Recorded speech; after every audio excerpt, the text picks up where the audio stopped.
વાત સુરતની કરીએ, જ્યાં સુરતમાં મુશળધાર વરસાદને લઈને હાલમાં તો ઉકાઈ ડેમમાં પણ સતત હાલ વધારો થઈ રહ્યો છે પાણીનો, અને એવામાં તાપી નદીના જળસ્તરમાં પણ જબરજસ્ત વધારો થયો છે। ઉકાઈ ડેમમાંથી તાપી નદીમાં અત્યારે પાણી છોડવામાં આવી રહ્યું છે। 1.63 લાખ ક્યુસેક પાણી હાલ છોડવામાં આવી રહ્યું છે તાપી નદીમાં। ડેમમાંથી પાણી છોડાતા તાપી નદી બે કાંઠે વહેતી થઈ છે, અને તાપી નદી પરનો કોઝવે જેના પરથી હાલ પાણી ફરી વળ્યા છે। ડેમમાંથી સતત પાણી છોડાઈ રહ્યું છે તાપી નદીમાં। વધુ વિગતો મેળવીએ સંવાદદાતા ધનરાજ બાગલે આપણી સાથે જોડાઈ ચૂક્યા છે। ધનરાજ, શું અપડેટ? जी बिल्कुल उपरवासમાં સતત વરસાદ વરસી રહ્યો છે ત્યારે તસવીરો તમે જોઈ શકો છો। સુરતના કોઝવેની આ તસવીરો છે।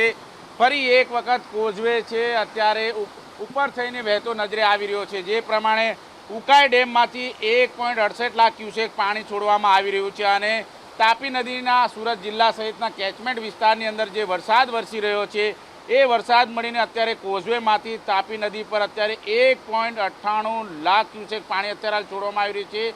ત્યારે જોઈ શકાય છે તાપી નદી અત્યારે બંને કાંઠે વહેતી નજરે આવી રહી છે। આ પ્રમાણેની સ્થિતિ સુરત શહેરમાં જોવા મળી રહી છે। ત્યારે જે કિનારા ઉપર રહેતા જે તમામ લોકો છે તેમને સહી સલામત રહેવા માટેની સૂચના છે એ પણ આપવામાં આવી છે।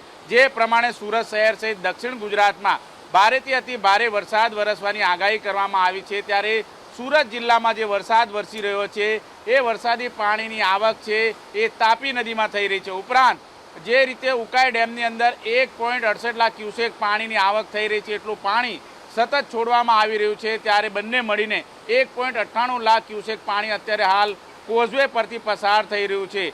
જોકે થોડા દિવસ પહેલા કોઝવેની સપાટીમાં ઘટાડો થયો હતો, પરંતુ જે પ્રમાણે ભારે વરસાદ વરસ્યો છે ત્યારે એ વરસાદી પાણીના કારણે અત્યારે કોઝવે 9 મીટર ઉપરથી પસાર થતો નજરે આવી રહ્યો છે।